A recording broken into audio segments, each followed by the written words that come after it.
So this video will focus on 1.4. So if we look here, it says find the volume of the solid. And of course the volume is length times width times height in terms of rectangular solid if you're looking for the volume. So 2 times 3 is 6 times 5 is 30. So it'd be 30 feet cubed. This one here is 4 times 9.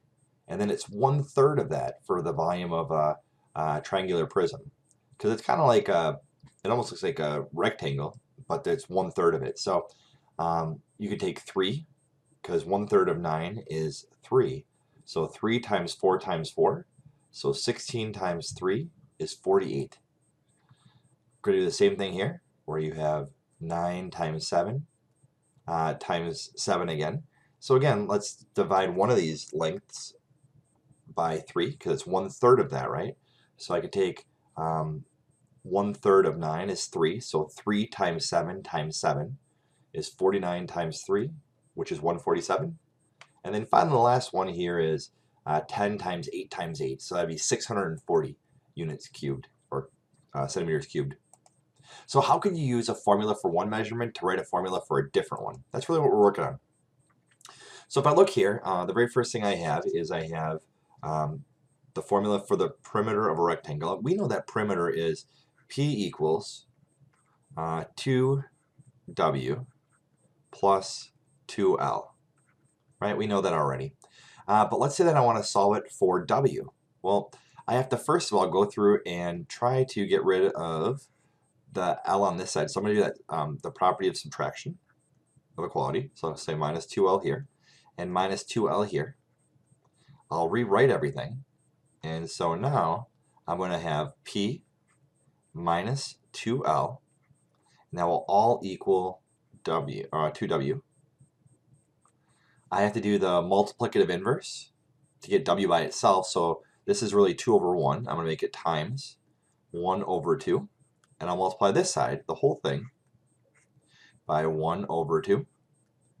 And then I'm going to rewrite it, and I'll have, in this side, 2 times 1 is 2, divided by 2 is just 1W. Oh man, I did it again. Sorry, I made it really big here. So I'm going to have 1W equals, and then I'll have P minus 2L over 2. And that is the formula in terms of solving for W. Now it says use this new formula to figure out the width. Well, I know the L here is going to be 5.5, right? And I know the perimeter is 19, so I'm going to take 19 minus 5.5 times 2 divided by 2. And in this case, whenever I do this, I'm going to get, I believe, 4, because I'll have basically, let's just rewrite this real fast. So I'm going to have 19 minus 2 times 5.5, and then that's all over 2. So then rewrite this, and I have 19 minus 11 over 2. So I'm going to have 8 divided by 2, which is 4. So W equals 4 in this case. For this one, it says write a formula for the area of a triangle. Well, we know that the area of a triangle is area equals 1/2 base times height, right? And it wants to solve for H. So I want to get the H by itself. So the very first thing I have to do here is I'm going to actually multiply by 2. So I'm going to say times 2. And I'll say times 2 on this side. So now I'm going to have 2A equals BH. And now I want to solve for H, so I want to get rid of this B. So I have to do this is multiplication going on between the two of them. I'm going to say 1 over B. And I'll multiply it, and I'm going to do times 1 over B over here as well. And now my new equation will be H equals 2A over B.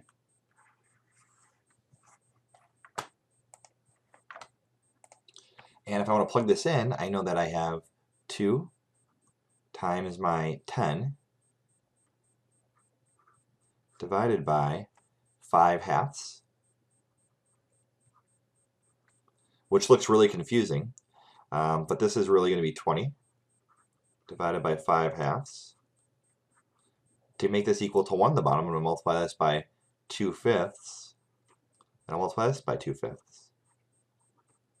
And at the end of everything, I'm going to have h equals 8.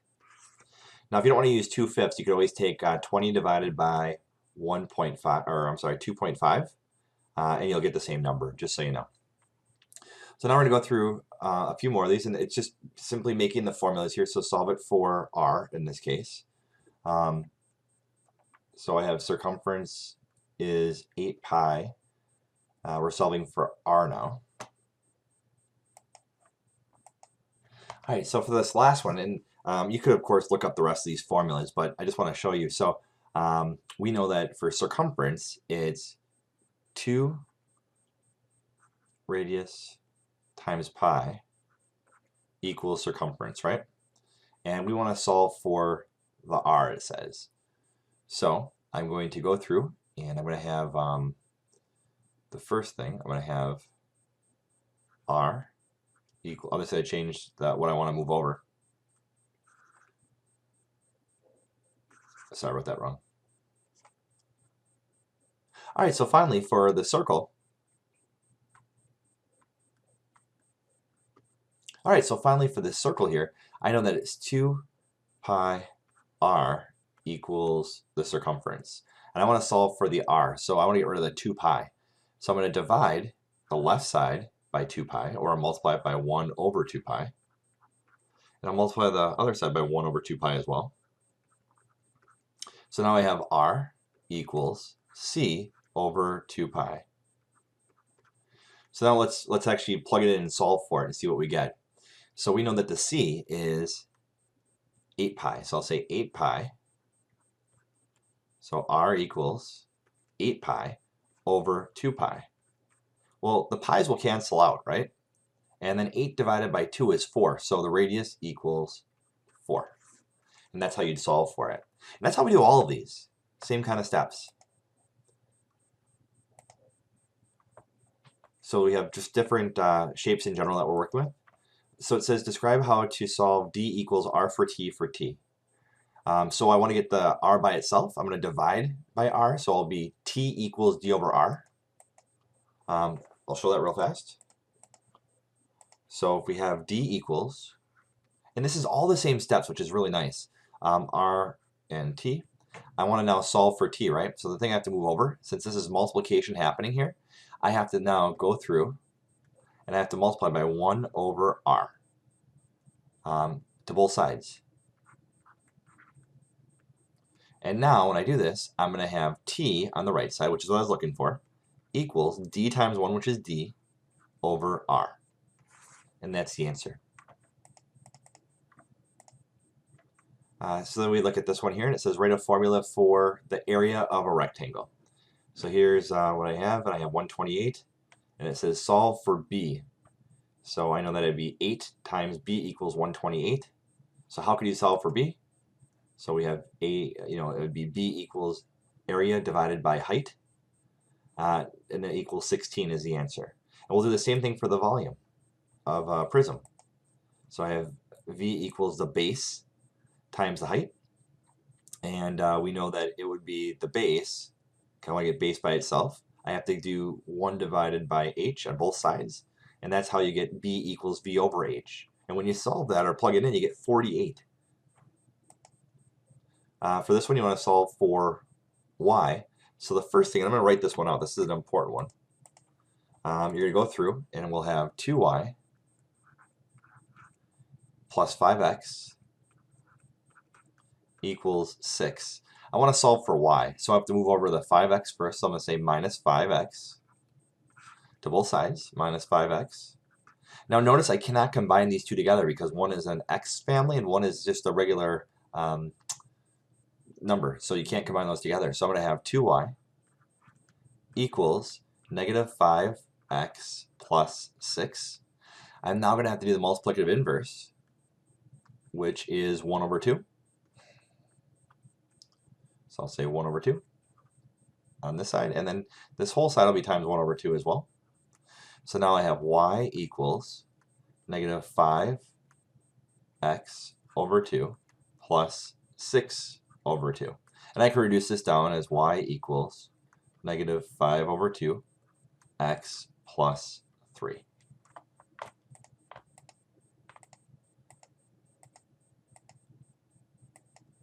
So these are the various steps of how you would do it. And now we're going to do the same thing for this. Now it says solve for y. So again, I add the x, and then I divide by 5 for both of them. So try doing these these three. Here you go. See if you could replicate what you have for an answer here.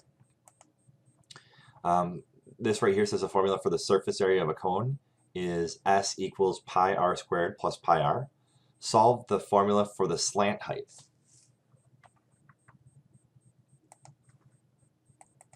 Now the one part I have to change here is that it will be s equals pi r squared plus pi r times L. That's what the slant height is all about over here. So I want to try to solve this for this L. So the very first thing you want to do is I want to move this pi r squared over to the left side. So I'm going to subtract it. So I'm going to make a little line here. I'll say minus pi r squared to both sides. And now I'm going to have s minus pi r squared equals, on this side what's left is pi r L. And I want to get the L by itself, so I'm going to divide, so times 1 over pi r. I'm going to multiply this whole side by 1 over pi r. And so at the end I have L equals, because this gets rid of it, I'll have s minus pi r squared over pi r. And that is the actual answer here. Oops, let's go through and see it.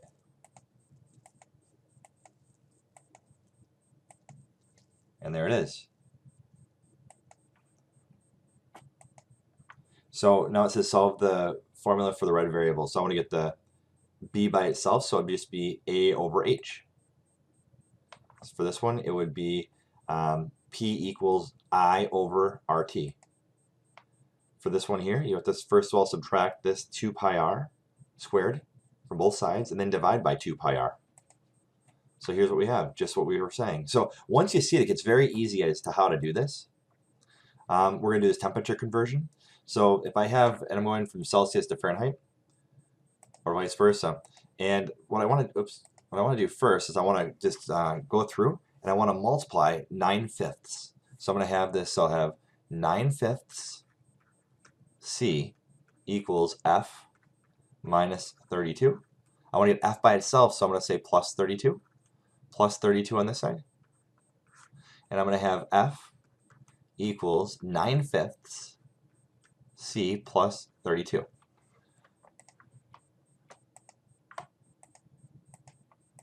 And here's the workout behind it. So it's the same thing I did. And there it is.